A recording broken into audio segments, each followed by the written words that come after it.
Peace, everyone. It's Levi from the Atlanta branch, and I want to welcome you guys to our Friday Night Live.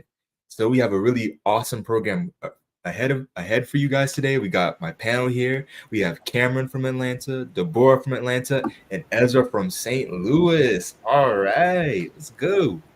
So I'm really glad that you guys could join me tonight, and we're gonna have a fun. I think we have a really interesting topic, and I hope the audience enjoys, and I hope you guys enjoy being on here with me. So yeah, how are you guys feeling tonight?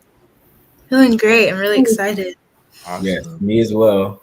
As the one from St. Louis, to hop on and speak with my Atlanta brethren. I hear you.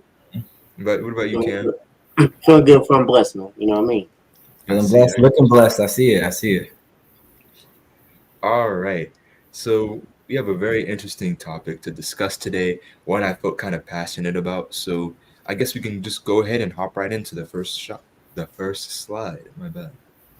So this is our title slide, Greed and the Illusion of Power. All right. So what comes to mind when you guys first hear this? Greed, I always, when I was younger, like every time I think of like the word greed, I think of money, because a lot of times greed is associated with money. You know, everyone's obsessed with money. They want more. A lot of problems in this world involve money. So usually the first thing that comes to mind when I hear the word greed is money. That's pretty good. And to piggyback off of that, I feel like it's really coming from like a desire that can't be fulfilled. It's like a constant pursuit. It's like a rat race, and it's kind of coming from. It usually is coming from a very selfish place. Selfish. I like that. It's good. I like to say, so when it comes to greed and the illusion of power, it sounds like a chapter book, but it reminds me, people put a lot of stock in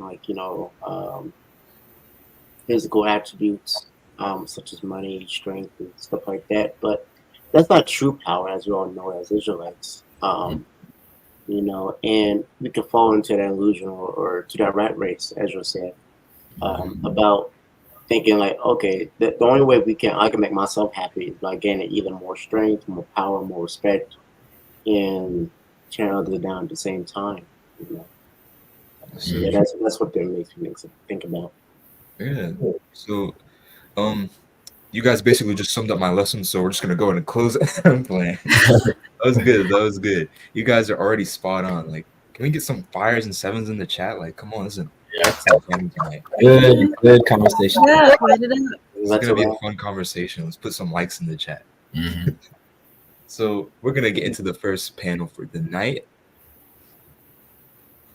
What is greed? So already I think you guys gave some excellent definitions, and this is just one that I found off of Google. It says intense and selfish desire for something, especially wealth, power, or food. So I think Deborah and Ezra and Cameron too, you guys all kind of touched on the idea of selfishness. It has to do with wealth, wanting more, specifically money and monetary things. And just some things that I was looking up and finding when I was researching. Often people who are greedy will show traits of extreme selfishness or a severe lack of empathy for those around them. And I thought that second part, the lack of empathy, was very interesting to me, because when I think of a greedy person, you kind of think of someone who is only focused on them and getting what they want. And it's kind of like they don't really so much care for the expense of others. It's almost like I kind of think of how our society is very geared towards an independent person, where it's not so much you're trying to help a community as a whole. You're just trying to get mine, get what I need, get what I want. So that's just one of the things that came to mind when I was doing some research and looking into stuff. I don't know. Me personally, I feel like ignorance should be added to that definition as well. That's true. That's a good time when when people are greedy or ignorant. Like, say for instance, you order, the whole city's food for yourself, and like, you gotta know the implications of it. Like, are you ignorant of, what people will, how they will treat you afterwards, or even after you go? Because you can't live forever. What happens then? I don't know. But yeah, I feel like ignorance is also part of that There's definition. no control, like there's no limits when someone is greedy. Something that like I usually see, like it's just like they can't help themselves. Like there's not a limit. I also just give a thank you to George Santos for the donation. Thank you, George. Yes, please. Jorge Santos, thank Keep you. this, keep the broadcast going, spinning. And just to even add on to your guys' point, especially Levi's point, as far as the mindset that we live in today is very much individualism and that whole get mine mindset. It's almost a society that encourages the greed mindset, you know. And when everybody's on that page, then you kind of it things get very vicious, you know. Things get very selfish, and even in situations in which you're trying to decide between love and loyalty and the things that you can do to help yourself, society often pushes the agenda to choose the latter, you know. That's so true. I think that's a great example of especially how it's like promoted more into society to worry about getting yourself and putting yourself first. Yeah. And although I do think there is something to be said about self-care, there's always has to be a balance to things in life. That's one thing I'm definitely learning as I'm growing up.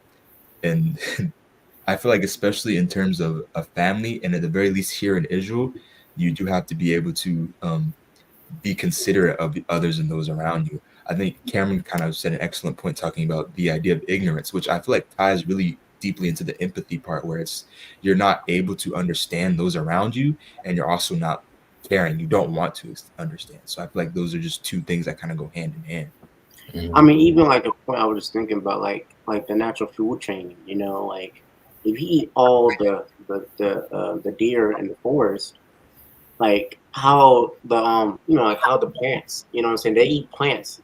They like people, even predators eat the deer. And you can mess up the whole system by taking, if you want, even poultry. Like in Africa and other wildlife, parks and stuff like that. They can disrupt the natural food chain by thinking, because you're greedy. What I'm saying, you ignorant of the implications of your thirst or lust for those Mhm. things. That's a very good point, Cameron, because I think that is like even the state of like the nation or the world, but even the state of that, it kind of speaks to that same thing, even on a science level, that we kind of dealing with a lot of issues in the world now, even through nature, kind of fighting against maybe the greed of man.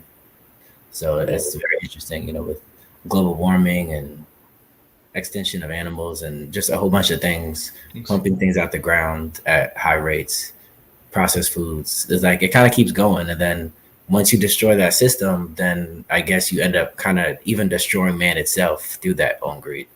Yeah. That's so true. It's like I think Deborah said it too, how it's like a need to keep going. Like there's no stopping. You want more and more and more, even though it's clearly destroying things around you.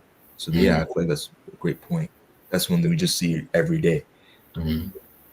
Yeah. And I also liked your point, Levi, as far as the whole idea of family, because I feel like, and I know we're going to touch it more so throughout the lesson, but how Israel and family are synonymous. That's what Israel is. And it's as you get older, I think as we're all getting older, the importance of family only rings harder because it's like you can't have your basis in family if your basis is on the other, because it's like family itself is the consideration of those that aren't just you. So Hmm. That's so true. mhm. And I think that kind of ties a little bit into our next slide. So we can move on to that one too, because I think this is going to tie perfectly. Um, what do you think leads someone to become greedy? And also, as an Israelite, what should be our primary motivation as individuals and together as a nation? So once again, this is open to the panel, but it's also open to our commenters here today in the chat. So feel free to let us know your thoughts, send something, and if I catch it, we'll read it. First, I would like to answer the first question. I think there's two things that I really do think leads to someone becoming greedy. One could be envy or wanting something that you see someone else has, and another thing could be influence. What we see in the world, what is promoted, it leads a person wanting that, and sometimes it can get out of hand. It's so Mhm. true. Very And true. I think that point kind of ties back to what Ezra was talking about earlier about society, because I feel like both really those ideas of envy, well, there's so many different temptations out there that are kind of shown off constantly here in our world, and just the idea of what you said about those influencers that they influence you to kind of be in that mindset of I have to have this, I have to get that, no matter what. Mhm. So that's what I was just feeling. Yeah. Mhm. Yeah, that's a good point on the board because I feel like the enviness and your environment ties to each other. So, say for instance, my example earlier about poachers that kill rhinos and elephants and such. Like, there's a culture all around that, and like, oh, you got how many elephants? Oh, I'm gonna get an elephant too. I'm better than you, and envy. And then he wants an elephant. Got three elephants. I'm like, what? Oh, Just guess what? one I up in found a dodo people. bird. I'm like, dodo bird. I'm gonna kill it. I'm like, what? Mm, Why can't we appreciate the beauty of things, but you want to kill things just so you're envious, so you know that you're better than them because they're Mhm. influenced, like the board said, and they got envious. They want to be, A I sense want of to be pride as well too. mm-hmm. So pride. Yeah, pride is a big one too. And and I guess vanity too. yeah, and I think that's ties into what one of our commenters said just now. Um, Lena, what's this right? Billingsley, I hope I said that. So thank you, Lena, for the comment. It says losing sight of God leads people to greed. Greed is an ungodly desire, and I think that kind of ties perfectly into what Hmm. we're talking about. How things like pride, envy, vanity, all those get in the way of your connection to God, and you lose sight of that. And then next thing you know, you're you're desiring after some sense of power. I feel like almost like I feel like, especially for us Israelites, I feel like we have to, and this is probably going to be the main topic of our lesson when I focus on is the idea that our power is coming from the God of Israel. So when we lose sight of our God, when we lose sight of our strength, I feel like it's going to leave us in a state where you're now searching for that power on a more material level, and you're just constantly wanting more and more. That's just how I kind of see it. But yeah. Mhm. That's a great point. Like when you lose something, like when you lose something that's far as like spirituality, something that used to keep you going, something that used to give you strength before, and you lose that, you're going to search for something else that can make you have a sense of power or strength, you know? I It's a think really good. that's, and I don't even think it's just so much losing. I think as we'll see, a lot of people try to fill a hole or a need Yeah. that is like, but they're missing that spirit. I don't know if I'm saying, but like, Yeah. I feel like there's a lot of people who are missing that spiritual strength. So that leads them to doing all sorts of things to say, oh, I'm powerful, or I'm this, I'm that, I have this much money, almost trying to inflate their ego to try and get close to God, not even understanding. That's how I kind of see it. Mm. Mm. That's a good I but there's a Psalms that David wrote. I think it's Psalms 4, where it says like stand in awe and sin not, and it's almost this idea that it's kind of like the essence of maybe even being spiritual kind of can come from kind of just like standing still, standing back, Mm-hmm. not kind of not pursuing the desires of your heart, but allowing kind of God to move things at whatever speed that He allows it to move. And I think once you kind of lose control of yourself, you feel like you need to do something. You need to make some sort of action to make something happen for yourself instead of kind of letting things come as they should.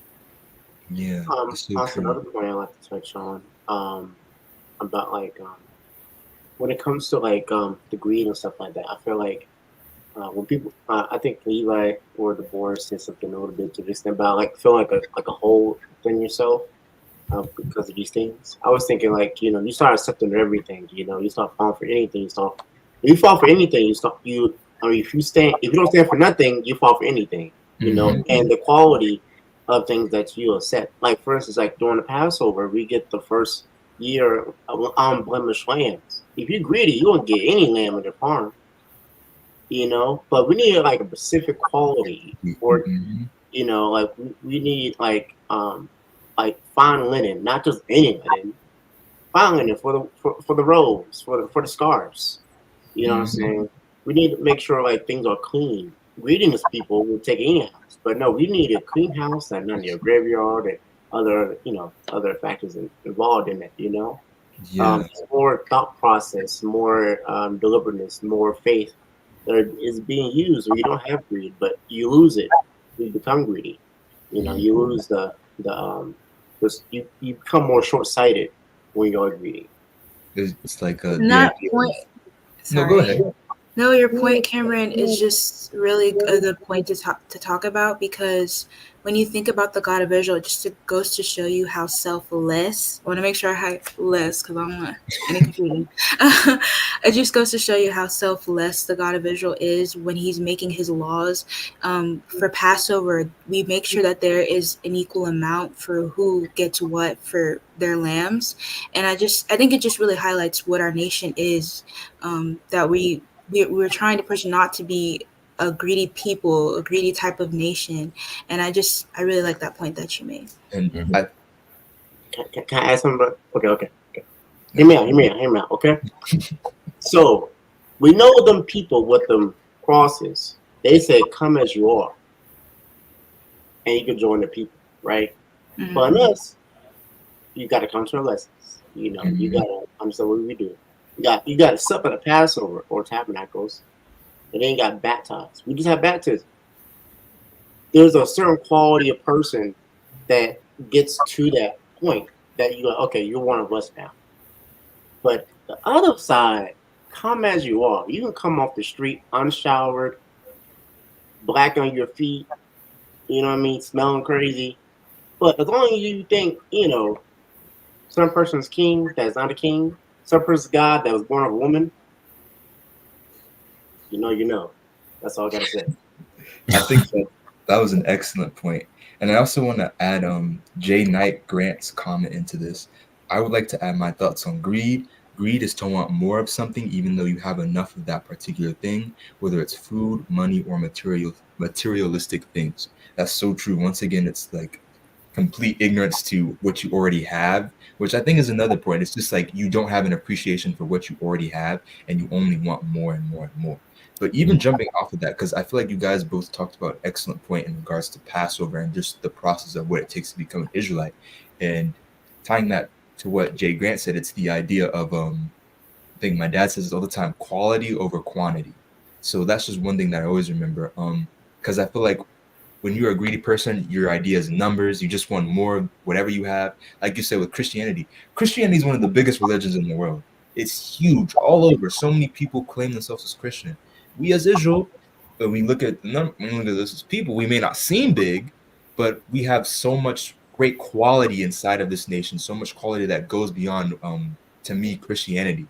Because to me, I feel like one person can say that they're Christian, they believe in Jesus, and then they're going to the club doing who knows what, right? But you as an Israelite, you have those strict commandments, those laws. It's real to you. It's quality.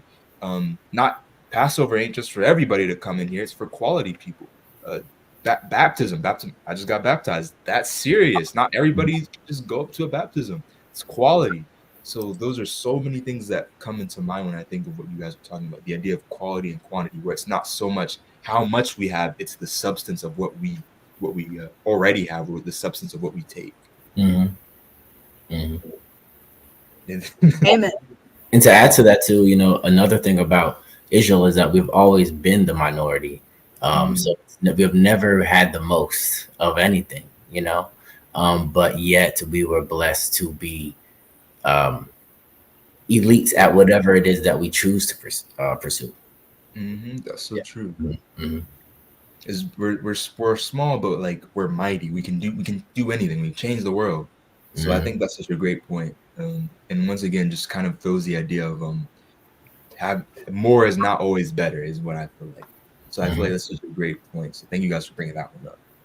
And then there was the second question I kind of wanted to get into as well. If we could pull up that slide real quick again. As an Israelite, what should be our primary motivation as individuals and as a nation?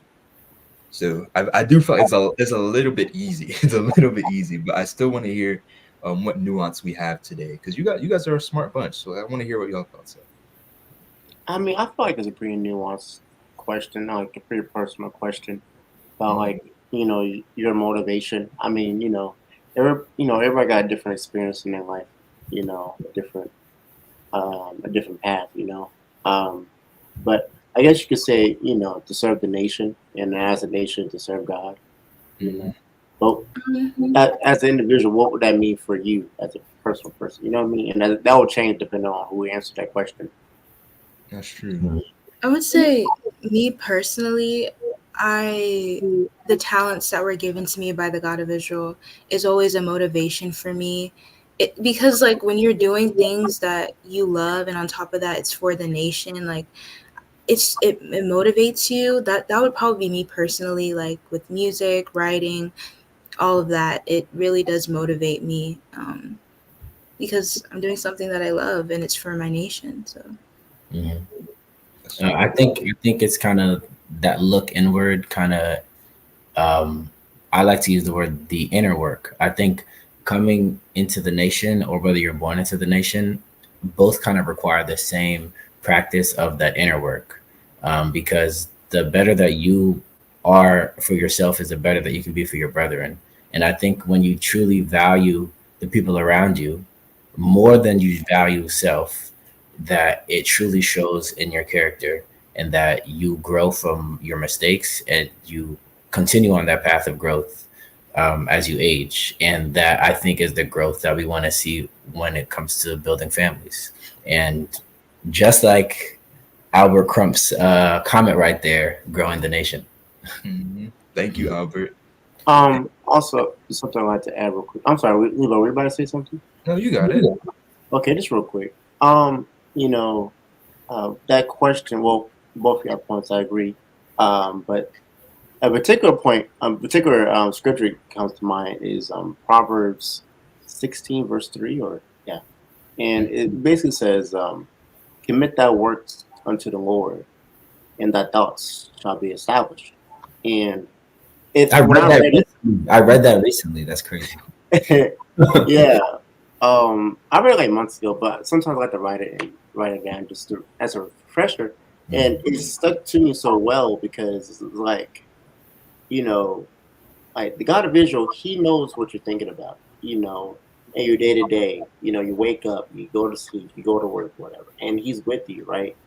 And like when you commit that works, you commit your talents, your deeds, your time, your effort, getting ready for the Friday night, for the Sabbath, whatever, the thoughts will be established for your path, for your motivation. You know what I'm saying? Like your actions will lead to those thoughts. Your thoughts will lead to those actions, vice versa. And all like as we said, that will help grow the nation as well. When you commit that acts to the Lord. But yeah, that's all. Mm. That's so true. And the snap for that, y'all. Snap. Yeah. You gotta put the fires in the chat, you know? I don't really know how to snap.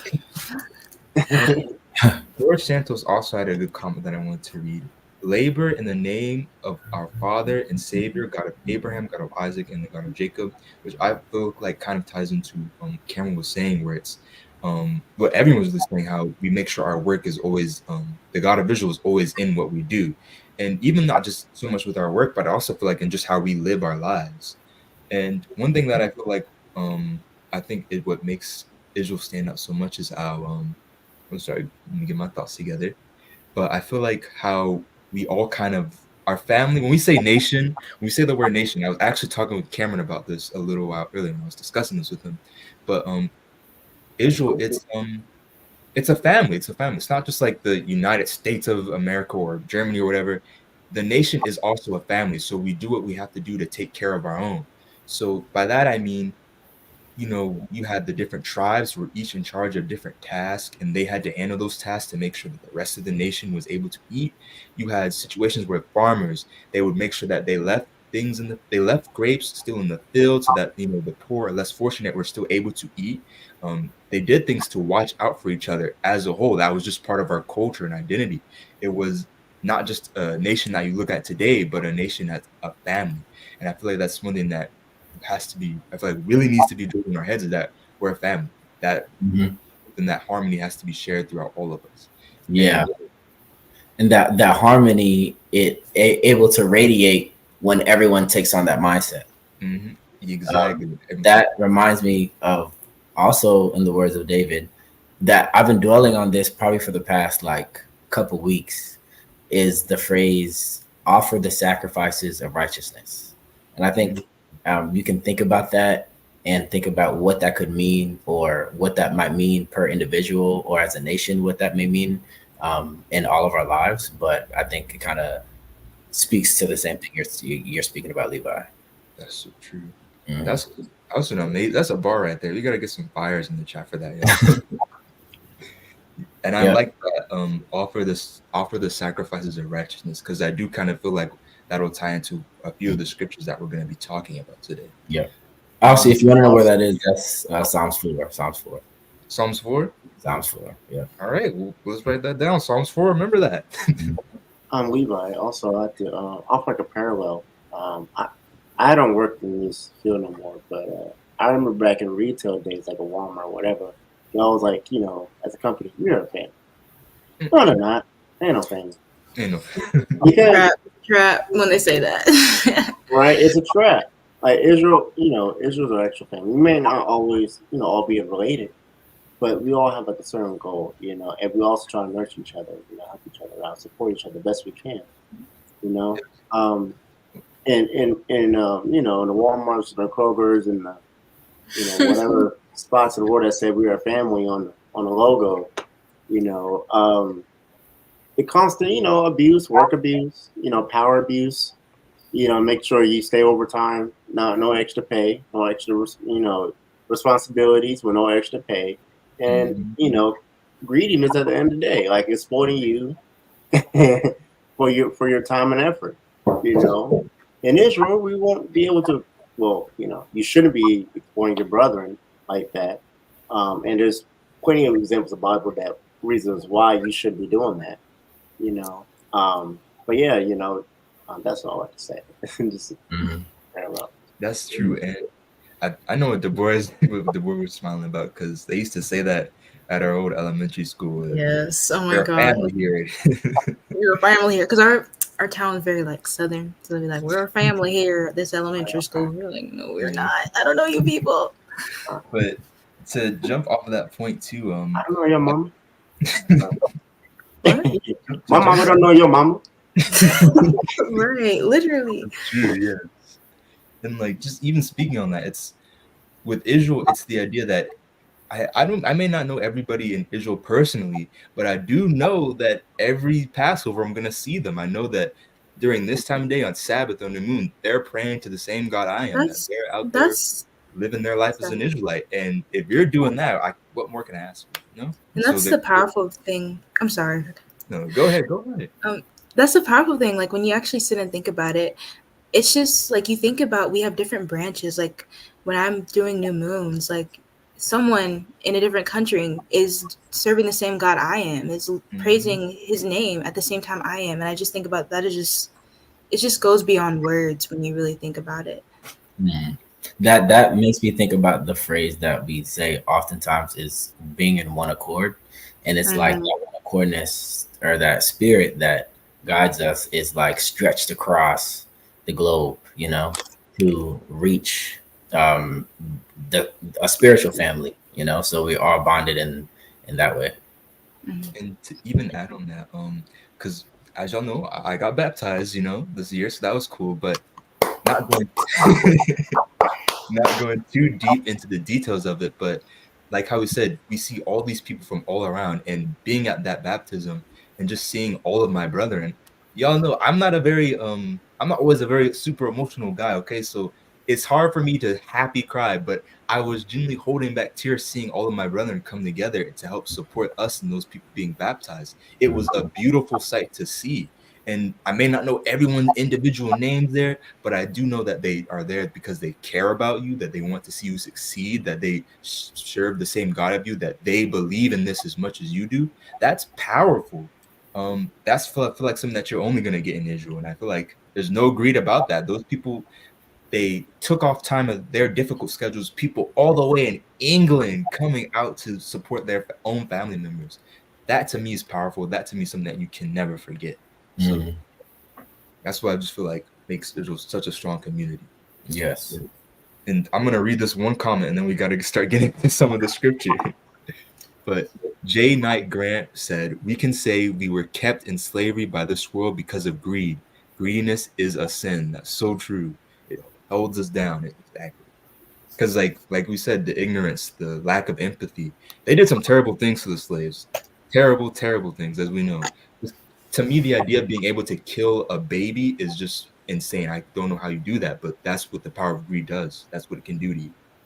But moving forward to our next scripture, and once again, thank you, chat. You guys are so engaging tonight. I appreciate it. Put some fires up in there. But we have 1 Samuel 15 verses 1 to 9. Do I have any readers? I'll read. Samuel also said unto Saul, the Lord sent me to anoint thee to be king over his people, over Israel. Now, therefore, hearken thou unto the voice of the words of the Lord. Thus saith the Lord of hosts, I remember that which Amalek did to Israel, how he laid wait for him in the way when he came up from Egypt.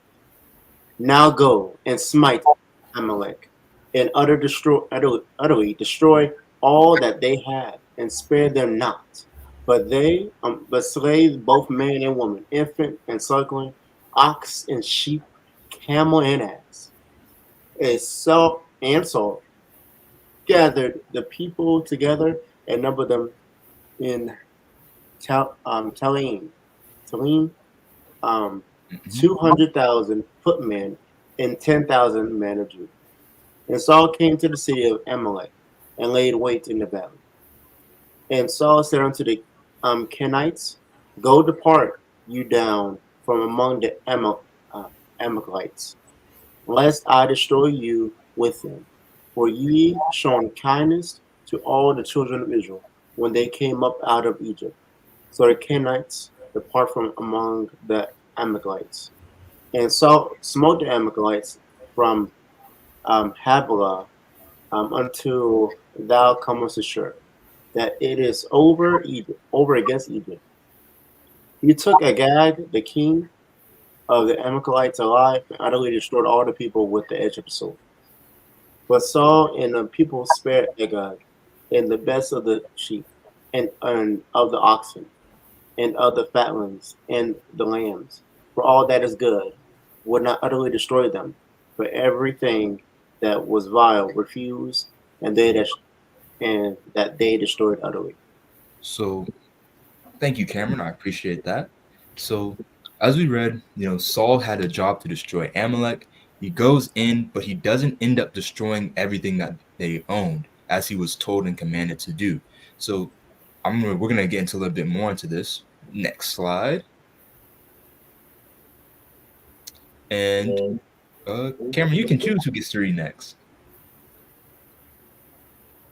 Levi. All right. And Samuel said, when thou wast little in thine own sight, was thou not made the head of the tribes of Israel, and the Lord anointed thee king over Israel? So let me give you some context. But so Saul, he didn't destroy all of them. Samuel finds out that Saul did not follow what he was told and what he was meant to do. So now he is confronting Saul on that. And it's verse 18, and it reads, and the Lord sent thee on a journey and said, go and utterly destroy the sinners, the Amalekites, and fight against them until they be consumed. Wherefore then thou didst thou not obey the voice of the Lord, but didst fly upon the spoil, and didst evil in the sight of the Lord? And Saul said unto Samuel, yea, I have obeyed the voice of the Lord, and have gone the way which the Lord sent me, and have brought Agag, the king of the Amalek, and have utterly destroyed the Amalekites. But the people took of the spoil sheep and oxen, the chief of things which should have been utterly destroyed, to sacrifice unto the Lord thy God in Gilgal. And Samuel said, hath the Lord as great delight in burnt offerings and sacrifice as in obeying the voice of the Lord? Behold, to obey is better than sacrifice, and to hearken than the fat of the land of rams. So what I felt really powerful about the scripture was how we were talking about the illusion of power and what our focus mindset and our real power should be. And I feel like this kind of ties into what Ezra was mentioning earlier with the sacrifice of, I'm sorry, Offer the sacrifices of righteousness. offer the sacrifice of their righteousness. Perfect. So what I feel like this ties into is here we say Samuel mentions how obedience is better than sacrifice. So Saul, who went out of his way, who didn't follow the commandments of the God of Israel, but instead took all these sheep, took stuff that they probably didn't even need. So to me, this is another example of that some level of greediness where he's taking things that he doesn't need. And at this point, to me, it feels even more self-centered because he doesn't even own up to that mistake, but instead he blames it on the people, despite him being the king and leader. But they take what they don't need when they were supposed to destroy it. And these offerings, they mean nothing, because what is the offering without obedience, without what Ezra mentioned, the offering of righteousness? That to me has to be at the forefront of everything, that idea. And that righteousness to me, it's not material. It's not material. You can't just put up a lamb and that be that righteous. The righteousness, it's what's written in our heart. It's far deeper than that. So that's just one thing I really wanted to point out with that scripture is the focus of our strength and our power is that God of Israel. Yeah, I would just, when I was just looking at it, when I was reading it, I don't know, man. Like, honestly, why keep the king? What purpose could he even serve? It's kind of like you're a server and you serve some spaghetti to a table, and then you come back to the chef. Yo, that spaghetti tastes good. I'm like, what are you talking about here, man? I don't care about you talking about the spaghetti is good. I just gave it to the person. I told you their job to do. And you telling you you critique. Who asked for that? You know what I mean? Like, come on, son. Exactly. And to My me, purpose the is not idea, even serve, my guy. Like, oh yeah, you need to make sure the stone is on the middle. Like, and to are you me, serious Cameron, about that? the idea of taking that king, that was like to me really showed like an idea, a way to help boost his own ego. Because I feel like that's one thing that you see a lot in those times where nations will capture their king or a prince, and that's used to boost their own ego or used in a political game. So that's what I really saw, where this wasn't just entirely for the sake of God of Israel, but to me, there had to be some personal stakes in there, okay? Some level of personal want and greed to that. That's what I felt was motivating him to do that. So that's just one reason why I got this chapter. I want to hear y'all's opinion on it though, real quick. I mean, I just feel like it's just there's a reason for everything. The God of Israel instructs you for a reason, for a purpose, not just to say don't do that. Don't make sure you do this. So for him to just kind of I don't know, it's just I feel like it's just greedy to the next level in my opinion. Just from reading it, I'm like, it's a bit much. So but yeah, I feel like there's always a reason to everything, and he should have just followed instructions. I think to carry on to that, and also Cameron's point, the whole idea of kind of relating Israel as like a servant. It's like to be the king is not so much so supposed to be a status thing or like you're this great person, which I mean, of course, we hope for them to be a great person, but it's not about that. It's almost like your role is just that much more emphasized as far as your responsibility to enact in the way that we want to see reflected, within ourselves. So your job is to be not just a servant, but you're like the leader of the servants, because we're supposed to be humble in that sense, where we don't act for just of our own wants and needs, and we don't just act based off of our own greeds and desires and prides. Despite, you can get, a whole bunch of stuff by, because if I did ABC, then I'll get ABC, and then ABC can benefit everybody. But it's like not realizing that, people are looking up to all these things, and there's a reason why we have a structure in which we go about things, because things can get out of control once disobedience starts coming into play. That's so true. And Felicia Singleton even says something adding on to that point. You're representing God of Israel because he's the true king of Israel. That's so true. When you're in those leadership positions, you're taking the role. You have to represent the God of Israel properly. So when you're here going against his commandments, for whatever reason, throws off the balance. You're not representing the God in the way that you should be. So that's If just the whole point is to praise him, then Mhm. it's like if I specifically ask you, don't do this, do this, but then you go and you do the other thing, you're like, oh yeah, well, I did this because I think that you would like it, something like that. But like your whole point was to help me, like your whole point is you're moving at my word, so you're And yeah, either yeah. So either way, the disobedience triumphs over, you know, giving back to the God of Israel what is already his. Mhm. Yeah. Yeah. Like And then there's a time for praise for everything, and what he did was not the time for that. Also, if people can think back, there was a situation when Joshua, he raided some people, and like a pair, like somebody, like took some jewels oh, from I like know. people who they like fought against. I know what you're Yep. talking about. Yeah. And when they found out, because God was like, "Hey, we get just going to get basically the same thing, like but with other people. You don't get rid of them. Don't take anything from them." And he took something from them, and he got stoned because of it. I'm Exactly. like, yo, if he wasn't alive at that time, he probably. I mean, I don't know. I'm thinking Uncle Saul right now. That's all I'm gonna say. You And know what I I feel mean? like Because I feel like it was even more important in Joshua's time because that's kind of where you see Israel still being built up. So the importance is that, to me, when I'm reading that part of that part of Exodus, Joshua, those stories are like, right now you are relying solely on the God of Israel. That should be your reliance. So you shouldn't be taking things from these nations unless He says otherwise, because your strength and power, all that's supposed to come from Him. So I Mhm. feel like that's just a great point. Back And then, there was literally no direction except following the mhm. God. Yeah. Yeah. And just those material items, they don't mean anything to him. So they said they were going to offer it up to the Lord when Saul, that was his excuse, right? Xavier Brown has a great comment. Saul was disobedient and then shifted the responsibility of the people and further went on to act in the office of the priest. Gross disobedience, staying in your lane. That's so true. Because, like he said, he shifted the blame into the people, said, oh, we were going to offer it up and all that nonsense. But is Saul a priest? I'm pretty sure he was from the tribe of Benjamin. And then on top of that, you have to think like, why would the God of Israel want that? Like, why would you want to offer it up? Like, we're separate. We're a separate type of people. Why are we associating any type of things from the outside and involving it with our spirituality in our nation? That's why I'm like, Mhm. come on now. and also that's a good point, Deborah, because back to Passover, we take the ones that lands are not blemished Mhm. in first year. We don't know man, we don't know what they did. We don't know what they could have been eating anything and everything. Them And oxen, them sheep and stuff like that. They could have been taken care of all different types of ways.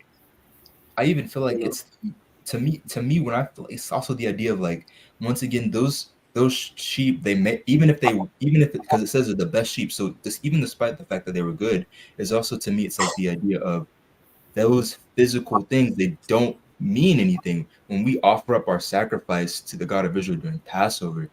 There's a whole level of meaning behind that goes into that. It's not just us, flying up to Canada to eat some lamb. There's a whole meaning, there's a whole process behind that. There's a purpose behind every single action. You're not just doing it to be doing it. So here right now we see where that sacrifice, there's nothing behind it. It goes against what you were told to do. There is no meaning behind this. It's pointless. It's no one's gonna come down and try to eat this lamb. No, we're not trying to offer that up. It goes directly against what we're supposed to be doing. Mhm. So yeah, I And you do. can even look at it. Oh, I'm sorry. I'll let you get one more in, but we do have the Yeah, no, conclusion. I'm saying you could even look at it as Saul, even in his own standing of wanting to feel good about being the king, was that I mean, whether it was the people or not, it's still his job to obey the God of Israel and push that obedience onto the people. So the literally to blame the people makes no sense because you are the people. Like Mhm. you are the leader of the people. You can't blame the group that you're leading. Um, so that's another thing. But part of me thinks it could have even been his own standing of like, if it did have to do with the people, let's say there's some ounce of truth to that, then even on that level, The fact that he is doing things for the people and not doing things for the God of Israel. He's doing things for, the feelings and emotions that come with the pride of having of being king and having that love from the people, or like he's giving things to the people so they like him as king. There's probably a bunch of thought processes that can even go on at that level. But none of them can counter disobedience. That's so true. Mm-hmm. See, these are great points, and ladies and gentlemen, we have so much stuff to get through tonight, so we'll see. Hopefully, we able to get to. If not, we might have to do a little part 2 because this panel is amazing tonight. So, but we're gonna get into our next slide, and I think I have some very interesting topics that I want to talk with you guys tonight. Greed and power, the CIA versus Guatemala. Now, I know this might seem out of left field, but I'm gonna need y'all to stick with me right now. I'm gonna be Professor Levi because we're gonna take a little history class. All right, so we're gonna jump into this greed and power, the CIA versus Guatemala. So first, I want you guys to understand, in the early 19th century, Guatemala was a country. It's a country in Latin America, but it was being controlled by a string of brutal and ruthless dictators. Here we have Manuel Estrada, and Estrada was known for oppressing the people of the country. And one of the ways he did this was by abusing his power to make contracts that were economically more favorable to American businesses, specifically in this case, the United Fruit Company. So if you guys don't know the United Fruit Company, they're basically a big company. You definitely see their logo, and we'll have a slide of it later on, but they were known for producing a bunch of bananas and shipping it up into the Americas. So basically these treaties, these deals that Estrada was making were allowing the company to slowly form a monopoly. They were slowly getting more and more control over land. And I believe by the end of it, they had almost 42% control over the land in Guatemala. So we'll go on to the next slide as I explain a little bit more. The United Fruit Company wanted to create a monopoly on the banana trade going on in Guatemala. To do this, the company took over the entire process of trade. They controlled electricity, land, farms, housing, railroads, and even the country's most used port. So I'm sure you've heard of this brand of banana, right? So here you are back in the 19th century, and they're just completely taking over the country. They control all the infrastructure, all of the jobs, all of these things are under their control. And specifically, as things got worse, they even got one of the dictators to give them a deal that allowed them to do basically whatever they wanted with the people that were on the land. So this means that their workers were basically turned into slaves, forced to grow these fruits with little to no freedom. Because think about it, your company's basically controlling every way that you live. You can't call, you can't have your own house, you can't take the railroads. All these things are linked back to the place that you work for. So as you see, this greed and power is slowly consuming them. It's taking over this country. So moving forward. So now we come to the people of Guatemala, they decide to revolt. This starts a revolution, and they put in place a democratic government. And soon President Jacob Arbenz is elected. So Arbenz specifically wanted to limit the control the United Fruit Company had on Guatemala. So he does this by he tries to talk, he tries to come to a solution to compromise with the company. He says, "Hey, I will pay you the land's worth." I believe it was around 1.5 million, right? He offers to pay the worth of the land to buy it back. But Guatemala, knowing that they will lose control over their trade, they bump up the price to almost $20 million. And he's like, no, I'm not paying for that. So instead, he decides to build up his own infrastructure. So now he's providing jobs and way better working conditions for his people. This is directly challenging the fruit company's monopoly. So before I go too far, because I don't want to fly through this, I do want to hear some of y'all's takes so far. Like, what are y'all retaining from this information?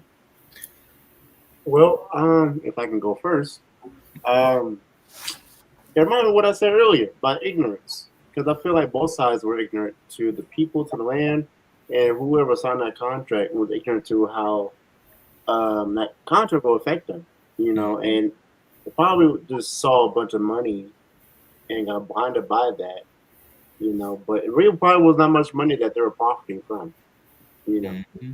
Like some people may say, yeah, these Friday nights, we do these Friday nights for free. but there's more value to them. You know, we bring like audience. You know, we talk every night. You know, we talk about the God of His word. You know, like what we might do for free is value to other people. So he might not even see the value of that land. They're like, okay, I'm not. I guess you can get a few acres for bananas. I mean, like, you got bananas every day. Who cares? But no, now you got a whole monopoly of everybody and control the infrastructure. You know, and because you're short sighted, you know what I mean? It blinds you, and now you're in the mess that you were. I mean, you probably didn't agree to everything that happened eventually, but it was just saying like the short sightedness cost the lives and time and effort. Like, imagine you stuck at a job and you can't leave that job because you be homeless because you know, like that's insane. Mm-hmm. It's Yeah, insane. I think the need to want to control every aspect of the flow, you know, is basically trying to control all of the money. There is no middleman. We are the middleman, you know. And I think that type of mindset, it's basically like, you know, this is my toy. You can't play with my toy type of mindset. It's very antisocial, and very anti um, empathetic. So not only is there a lack of empathy for the people living there, but there's also a lack of empathy for other people who are just trying to live and acquire the same way that you are. And because of your advantages or your successes, you kind of create these boundaries that establish yourself to be untouchable. And I think we see that a lot here too in America. Where I mean, I bet a lot of these things probably came together because these companies still exist, but you see that even in America, with kind of that same thought process can apply to a lot of our infrastructures. And I mean, America's kind of built on that mindset, kind of like the money's at the top and then whatever falls down, you My know. parents always say that America's not a nation, it's not a country, it's a business. It really is a business. Yeah. Money always comes first with America. Yeah, exactly. So it doesn't always even matter who wins the election because it's being funded by people who fund it, you know? So it's not always about what people want. It's really just about making sure that people are good enough to provide the services that we need so that our money doesn't stop, you know? And that's kind of like the mindset that we're in, kind of as a result of a lot of years of enslavement and a lot of years of kind of that growing. That's so true. And I even think of the whole situation going on with what was going on with TikTok, where you saw the Congress trying to, who are probably being lobbied by other companies to try and get that site taken off. And for those who don't know, I know some of the some of our older viewers may be like, TikTok, what's he talking about TikTok for? But TikTok, it's not a company that's based here in America. It's based outside in, I believe, East Asia. So I feel like there's it's and the way the platform works, it has a lot more freedom to you get the people have a lot more freedom to talk their opinions and share things like that. And you know, that can be kind of dangerous from their point of view. So there's been a whole entire thing where they're trying to get that app completely shut down. So yeah, I'll talk a little bit about that more because I feel like the situation with that kind of parallels what eventually happened in Guatemala. But yeah, like the audacity to go to somebody else's whole country and get mad that you can't control them in every way just because you have a couple more dollars than they did in your currency. Like I find that just the audacity. It's a bit immature. Like I feel like it makes people go crazy just a little bit because like I think about not just that example that you pointed out, which by the way I really do like how the slide like connects with stuff that happened in history. But even other countries, like I think like North Korea, oh my gosh, like it's like control like every little thing. It's like I can't even imagine like living in an environment like that.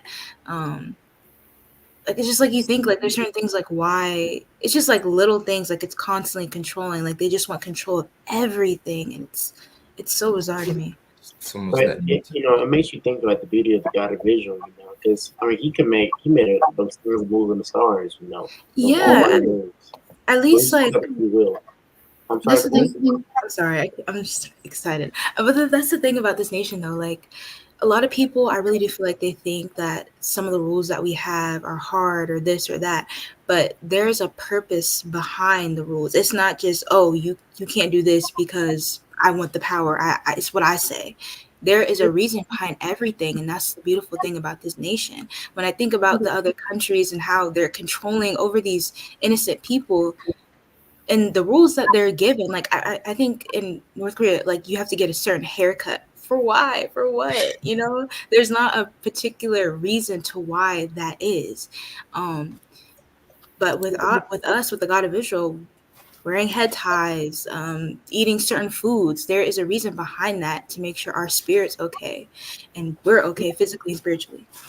And to add to that, because that was a lot of good points, Deborah, was even the whole idea of the laws. You know, I think like when you think about America and American laws, it's like they're not really created for the benefit of you as an individual. They're created for the protection of whatever they want to hold up. And they move it and manipulate it at the will of man, right? But we know that our laws don't come from man, and it's for the benefit of our own spirits. Just like as we spoke earlier, as far as the whole point is that it's, you know, it's the inner. It's what is this trying to teach you? Why is this valuable to you and your own sanity, for your physical health, your mental health, your spiritual health? And when you are good on that level, then you no longer need these desires, or you no longer need high forms of greed to fill whatever hole is missing in that spirit, as Levi had mentioned very early on. So I love how it's all coming together. And also, like, another point, I just want to say, like, you know, like as an Israelite, you can still have fun in your life. It's not like a bunch of, like, you can still go. We're not monks. We don't live in a temple in a tower. Exactly. Not everything's like reserved. Yeah, like, you can still have fun. You can still live a life. It just, you know, you gotta make sure you're responsible. You know, that's the point. That's what. You know, sorry. I'm sorry, Cameron. Continue. But yeah, like, you know, that's the point. You know, like, you know, when it comes to free will, it's like free will is actually God's will. You know, and that's why we said earlier, like, what's your motivation? It depends on what yours.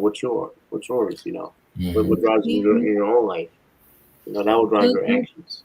It just goes off with understanding, like the spirit of understanding, because when we're given these laws and rules, like it just comes with the mindset of you're open to understanding why, and then when you actually think about it, you're like, okay, yeah, that makes sense. That makes sense why we're doing this. And it's all about trying to guide people. It's for your own good. You know, the God of Israel says that thou shalt surely love me. And you're like, we were talking about this at a Saturday lesson. We're like, thou shalt surely love, like, you can't make me love you. But the whole point is God is telling us, like, actually, you will love me, because the relationship and the things that I am able to offer you, like the amount of wisdom that I have for you, is only for your benefit. It's like a parent and child. Like, a child doesn't know, like, you don't know yet, you know, but like, who are you to not know? Who is a child to not understand as far as what a parent is trying to provide them, you know? And as that child gets older, that love for that parent could grow, because you understand, oh, they were trying to help me in the best way that they can, you know? So that's so true.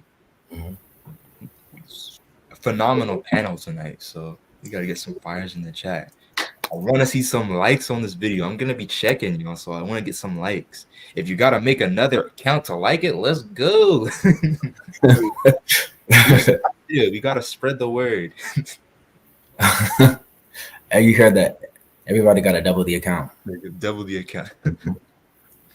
All right, we're going to move on to the next slide so I can get into the rest of this, you know, little history fact. So, United Fruit Companies wanted to prevent this, so they claimed Arbenz to be a communist, reporting false crimes to President Eisenhower. So y'all have to understand, this was going on in the 1950s. So what's going on in the 1950s? The Red Scare. You have capitalism versus communism, both trash, but, you know, that's kind of a lesson for another time. But what I will mention today is that during this time, what you will see a lot of is when you have different countries in the nation and in the world, my bad, different countries, they find ways around capitalism, ways that aren't going into their system, but find ways that actually support the people. And to counter this, what I've learned a lot of is that the United States will send in their CIA to tear those countries down. A lot of third world countries you see today have been affected directly because of what all the kind of messed up stuff that went on in the Cold War. But like I said, we can get into that into another time. But what I do want to focus on here is how they lie on Arben's name. They sent fake pictures and images into the news, destabilizing the country. Like, let me get my thoughts in order because there was a lot of stuff that would happen. So first, you have to understand that they already got a group of mercenaries ready to go in Florida. They started to take over the media in Guatemala, painting Arbenz as this ruthless dictator, as you see with images like that right there. And they gave him this idea that he was abusing his people. They had false images of abused people put into the news. That's what the fruit company helped with. They even went on and took over the radio stations. And that specifically came in handy when the United States eventually started sending in planes to bomb the country. So the country's being bombed and it's being invaded by these mercenaries who are coming in from the neighboring country of Nicaragua, who is also ruled by a ruthless dictator, but with ties to America. So enemy forces are coming in, and at first the Guatemalan military, they're holding their own, but because that United Fruit Company had access to their radios, they're now taking over their radios and making them think an attack is coming from the other end. So it just all sorts of chaos to the point where Arbenz, the president himself, isn't even to get onto the radio waves and calm his people down. So all these atrocities were committed against this country who, one, wasn't a communist country, wasn't looking for no beef with America, willingly wanted to buy the land off, wanted to, legally go through the means to purchase the land from the United Fruit Company. And at the end of the day, Arbenz just wanted the best for his people. And this is what happened. And this isn't, like I said, this isn't the only country that happened. There's so many things I found interesting when I was just doing my own research. But already, I'm sure you people in the comments probably have their own examples. I'm sure my panel here has my own examples, but it shows you what the power of greed can do to someone, where there is, once again, no empathy. There's just pure ignorance to what's going on. I'll let my panel speak. Someone's, stop the yap a little bit. But I do want to hear y'all's thoughts. Well, I mean, I think, it's just bouncing off the conversation we just were having as far as the mindset and kind of the heart, because I think sometimes when you look at greed, we don't always know what we're willing to do. Like when you're a kid, you're like, oh, I want that, but you don't know what it takes to get that. And as you get older, you don't even understand maybe what you're willing to do to get that. And I think that is when our own souls can become compromised. And I think that is the beauty of the laws of the nation, is that they are set in place to kind of take hold of those thoughts before they grow too strong.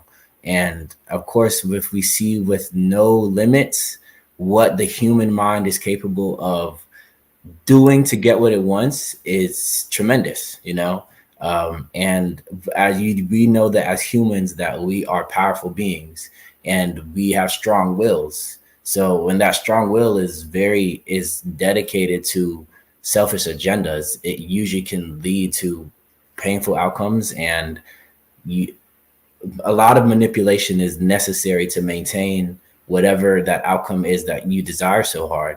But when you use that same strong will that you have within you for the betterment of others and for the people around you, which is what we promote in the nation, is that you end up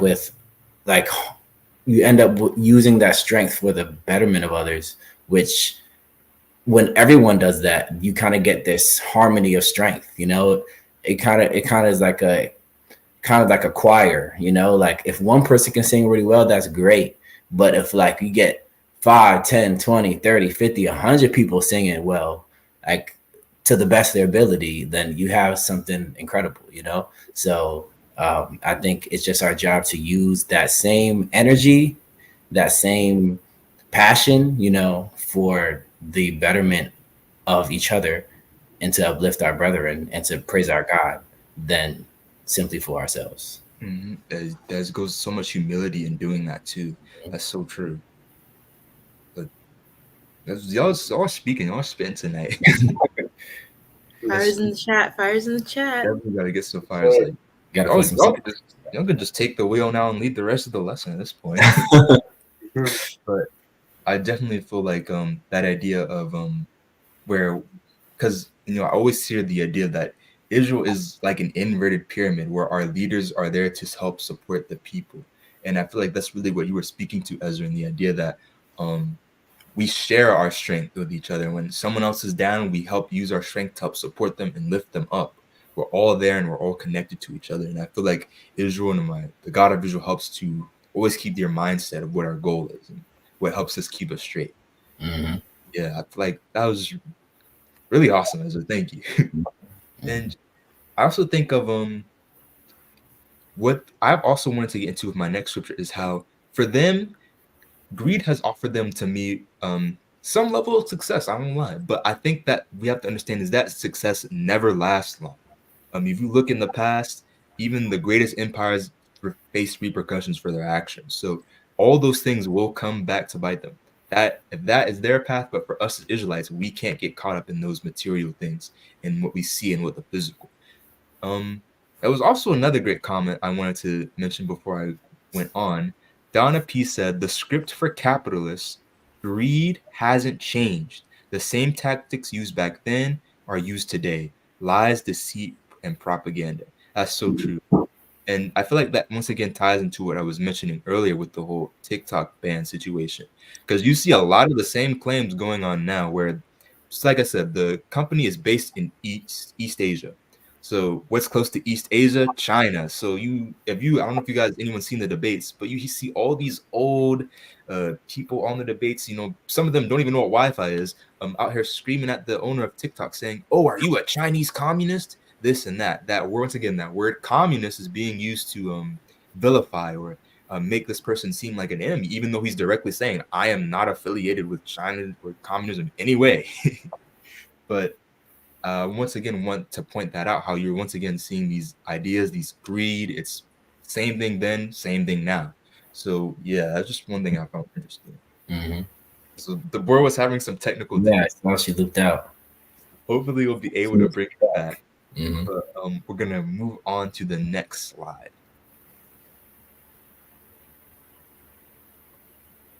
2 Samuel 24 verses 1 through 5. So Ezra, you want to read for us? Sure thing. 2 Samuel 24. And again the anger of the Lord was kindled against Israel, and he moved David against them to say, go number Israel and Judah. For the king said to Joab, the captain of the host, which was with him, go now through all the tribes of Israel, from Dan even to Beersheba, and number ye the people, that I may know the number of the people. And Joab said unto the king, now the Lord thy God add unto the people, how many soever they be, 100-fold, and that the eyes of my Lord the king may see it. But why doth my Lord the king delight in this thing? Notwithstanding, the king's word prevailed against Joab and against the captains of the host. And Joab and the captains of the host went out from the presence of the king to number the people of Israel. And they passed over Jordan and pitched in Aroer on the right side of the city that lieth in the midst of the river of Gad and towards Jazer. So I'm sure you guys have heard this story before where David sends Joab out to number the people. And one thing I want to point out is what Joab said is that now the Lord thy God add unto the people how many soever they be in 100-fold. And what I really felt like this is the God of Israel has already provided you. When I see what David's saying is God to number the people, to me, I feel the almost level of selfishness or almost the sense that, oh, I want to see how great my kingdom is. And I also feel like it's also implied by the way it says, why do you take delight in this thing? So it's what makes him happy. That's what makes David happy. But in this, once again, David's a great ruler, but in this moment of weakness, I feel like falls to this idea of selfishness and greed. So once again, you're overlooking what the God of Israel has already provided you and all the blessings that he's given you, only wanting to once again focus on the physical, the numbers. So that's one thing. We're going to get into a little bit more of it. I do want to hear y'all's thoughts so far, though. Yeah, like when it came to numbering, we are a spiritual people. They are some among us that we can't see. You know, Mhm. I think that's why, like, we have to make sure that we're we clear our Sorry. hands and stuff like that. Echoing? Peace, everyone. Sorry for Peace. the We're technical welcome back. difficulties. That's what good. What I was saying was that there's more among us that we can't see. We are spiritual people. I mean, even like when you take, like, when we took over the walls of Jericho, we had horns. We didn't come with ready for combat. We came there singing and saying, "There was the Lord God, the world is one." And the walls tumble down. You know, um, there's more among us, especially in that city and that at that time. Frame. Um, what was the need to know? All you do is listen to the vision you do. That's so true. That's a very good point, Cameron. As far as the reason why we don't number, is kind of understanding that there's spiritual forces that we cannot see that also fight for us that have nothing to do with the amount of people that we have or is there. They say, the spirit of Israel is as long as there are at least two or more. So it's, that same mentality that it is a group effort, but it is not simply what you see all the time. That you can't go based off of just numbers, as far as, because numbers should not be where your faith lies. Hmm. Your faith lies in something greater than numbers and physical things that you can materialize. That's That's a so great true. point. Mhm. Something I want to like feed off of what you guys are saying, and also thank you, Miss Felicia Singleton, for the donation. But I would like to feed off what you guys are saying. Something that my parents always told me, like sometimes I would just like ask some questions when I was younger, like, "What do you want? Like, if you could have anything, what would you want?" Like, I'll be like, "Do you want like money or wealth?" They'll be like, "I'm already wealthy because I'm an Israelite." It's a spiritual wealth when you think about it, not necessarily a physical state, which this world revolves around more so than what we do, which is it's more reflected on the spiritual side of things. So I think that was a really great point you guys mentioned. That's so Mhm. true. Mhm. And especially in today's age, everything is like numbers based. Like everything is based off of amount, and everything is constantly a comparison. So, if it was bad back then, I can only imagine even now. Because I think now is like, even the idea of counting, like we count everything. Like everything is counted constantly. You know, like, so because numbers are so attached to our lives now, I think sometimes it can be very hard for us to understand the mentality of none of those things mattering. It's the same thing even when you talk about money being important. It's like, but what Deborah had mentioned, and Cameron mentioned before, as far as during times, I think you mentioned too, Levi, like during in our land, like if there's food or wealth or anything that is in abundance, then it gets spread. It's like, it's not to be just counted like, oh my gosh, I have so much things, like, but it's really like it's meant to bless everybody. But today's age is very much like like individual, and then put a number onto that individual, and then how many individuals, and everything is counted all the time. So everything is very looked at very practically, but our God moves beyond practical, logical. Mhm. Yeah, I mean, I believe the only time we actually count people, like, if we need chairs. We need to put chairs out, I guess so. Yeah. But besides that, we won't know, like, how many people. Oh, how many Israelites was there? I don't know. Why does it matter? I'm But gonna do what I do. I'm gonna swear God and go home. Mhm. And that's not my job to know how many souls are amongst us. Mhm. That's why we have to be careful who we invite. We follow all types of commandments, and be careful what we invite around us. In our environment and stuff like that, because they could Yeah. harm us. It's very true, as far as even the environment. You can be in an environment with a million other people and feel powerful because you're part of that million, but there might be going all in the wrong direction. And then you can be in an environment with just a room full of people, and this room is going in the right direction. So it's a deeper process to it than just simply numbers. And to even jump off what you guys are saying, how um the Israelite nation, we're not big, we're a small handful, but we're still a nation. We're still the most powerful nation there is. I want you guys to think about this. Think about this. Two people may say they're an American, they're part of the United States of America, right? But if you look out in the world, despite these people all being Americans, they all have wildly different beliefs. There's so much chaos, violence, different beliefs, different sectors. Some may be Republican, some Democrat, all that foolishness and nonsense. But here in Israelite Nation, we all have one mindset and one goal. We are one people, and to me, that already makes us far more powerful than the richest men, than whatever government powerful they have. We surpass that leagues over just because we all have a singular mindset and a singular goal in mind.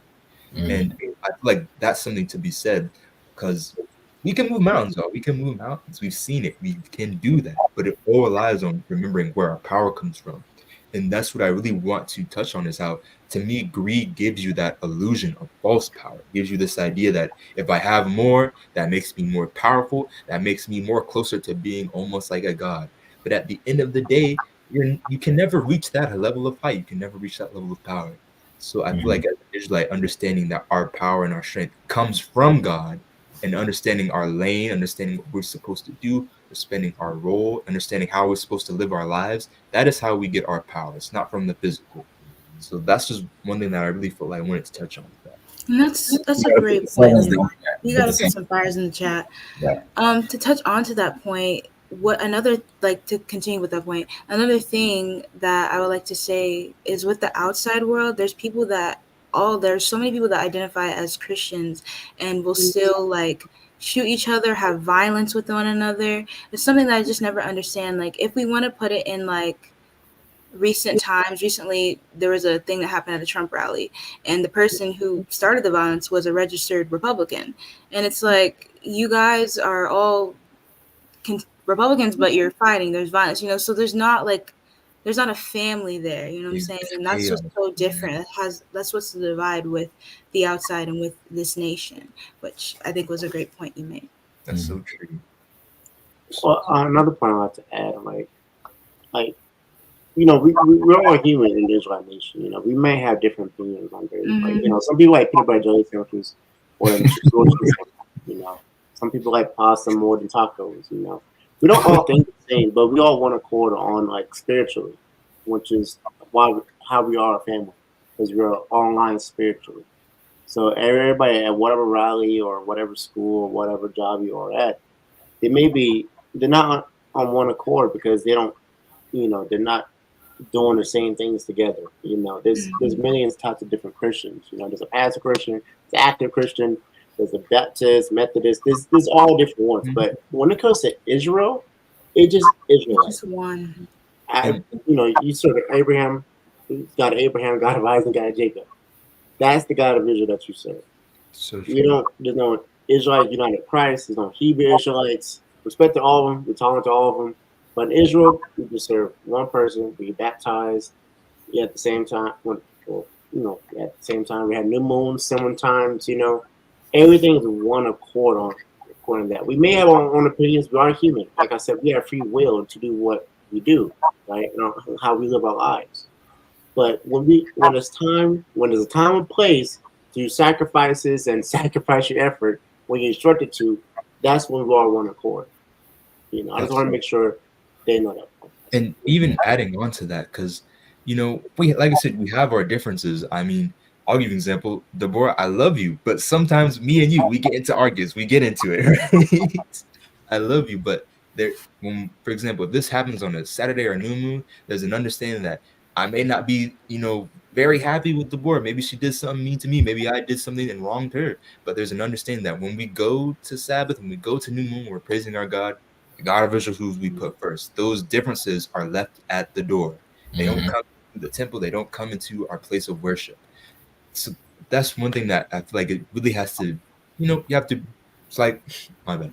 That's what I appreciate you bringing up, Cameron, is how we still have those differences. You may have an instance where you may not always get along with brethren, but to me, I feel like as long as you have that understanding that, hey, at the end of the day, we're still Israelites and we still have a goal, you're not going to see situations where I'm attacking another Israelite for something petty that went on outside of it. No, that's not what we do here.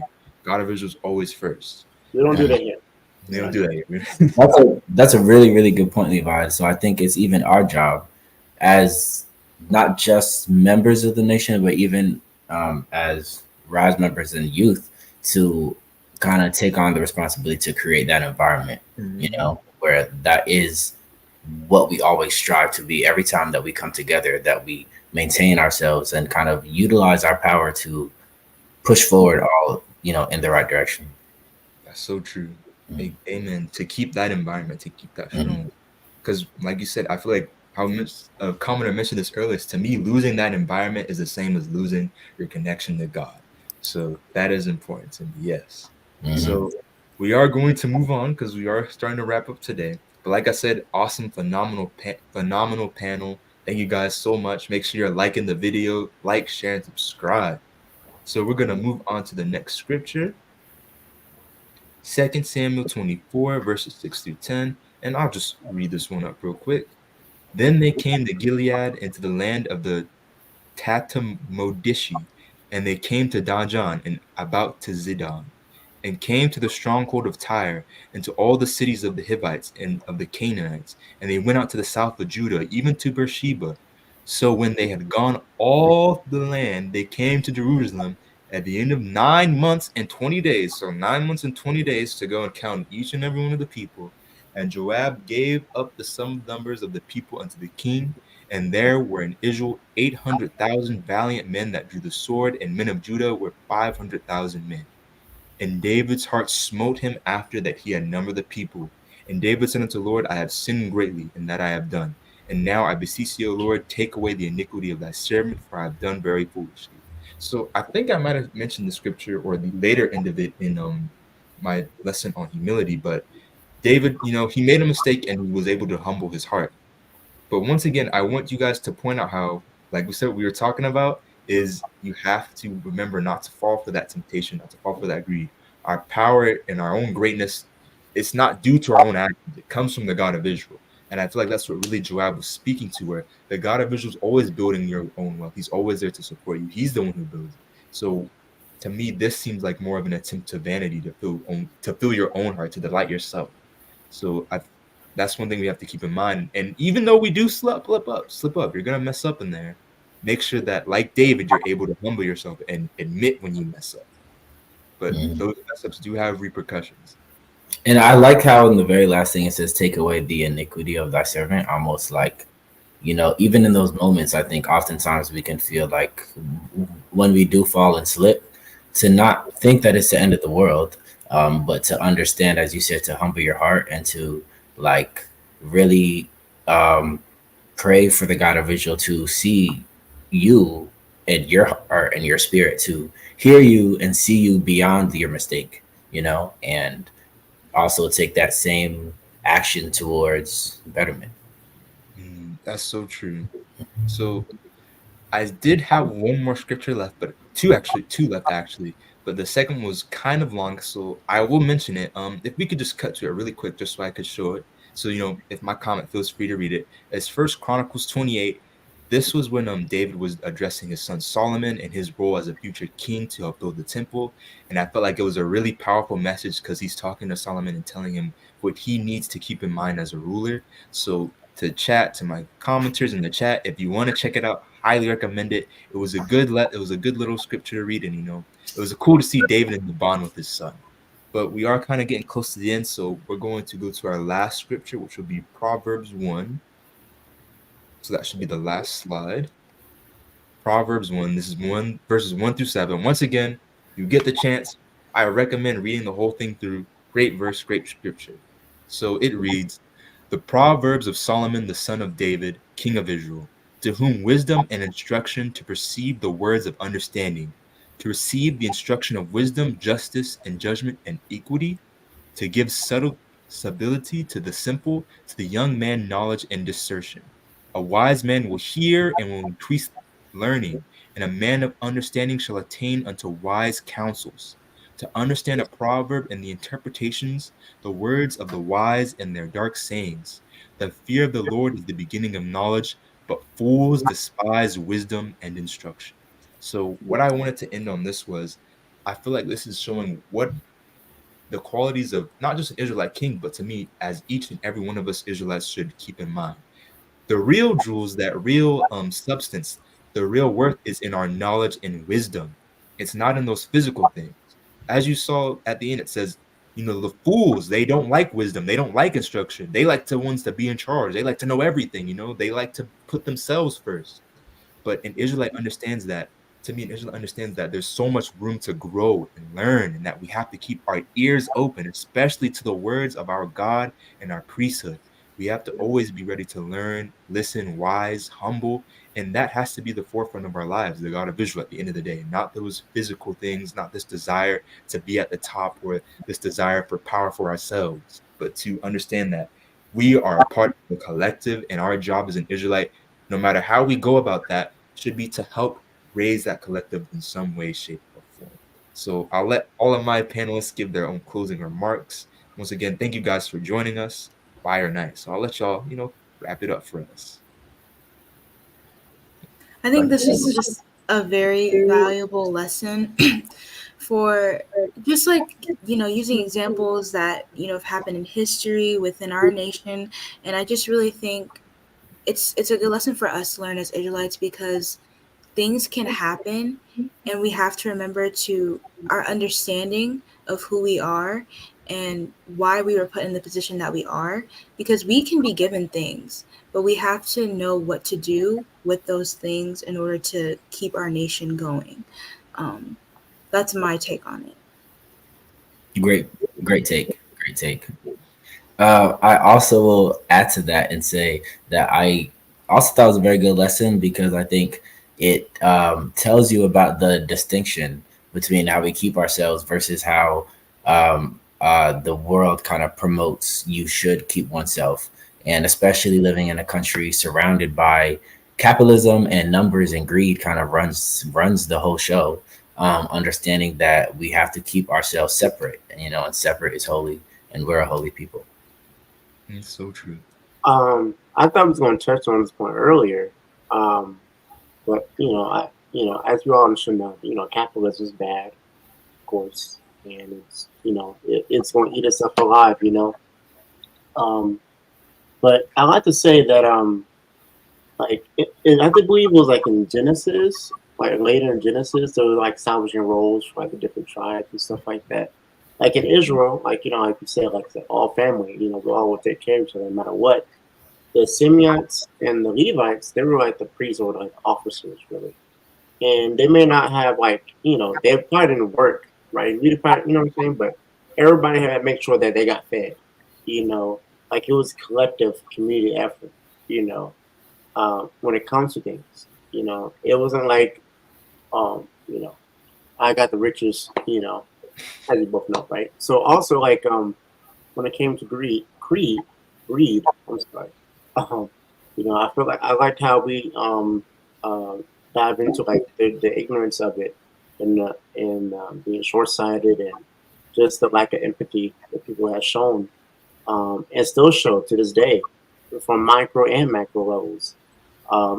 Almost in every country, every economy, I feel like it might be like it's even like a spiritual problem for the person to be greedy, you know, and hopefully it can be remedied by our teachings. Like the more people we teach, hopefully we can show them like the less likely they be greedy and take advantage of others and exploit others for their time and money and resources. Even the land. That's so true. Thank you. You guys, awesome panel. Really glad being here on tonight, and I love all the wisdom that you guys shared for tonight. So I think we're gonna wrap it up. Make sure you hit the like, share, comment, and donate if you get the chance. Make sure you're sharing and subscribing. And there's a lot more little fun history facts that I have on this subject. So if you're interested, I gotta know. So make sure you're hitting the like button. If you guys want a part 2 on this, I'm gonna need at least 50 likes. That's our like goal, okay? 50 likes if you guys want part 2, and we'll get the panel back. So 50 likes, that's what I want to see when I check. But that's all for tonight. Love y'all. Thank you guys for turning out. Thanks to my panel. Peace out.